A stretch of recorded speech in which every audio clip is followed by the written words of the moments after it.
ছিল আপনারা এই কোরআনকে আগে গ্রেফতার করবেন। আমরা দেখেছি প্রশাসনের ভাইয়েরা আপনারা গ্রেফতার করতে পারেন নাই।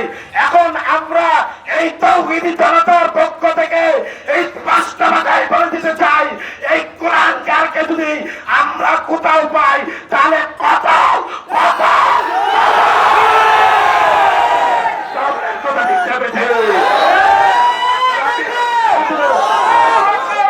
আমরা খুব দৃঢ়ভাবে প্রশাসনকে কথা বলতে চাই, আজকের এই কর্মসূচি থেকে অনতি বিলম্বে যদি এই সব কুলাঙ্গার নবীর অবমাননাকারীদেরকে গ্রেফতার করে আইনের আওতায় আনা না হয় তাহলে আমরা আমাদের সর্বোচ্চ কর্মসূচি ঘোষণা করতে বাধ্য হব।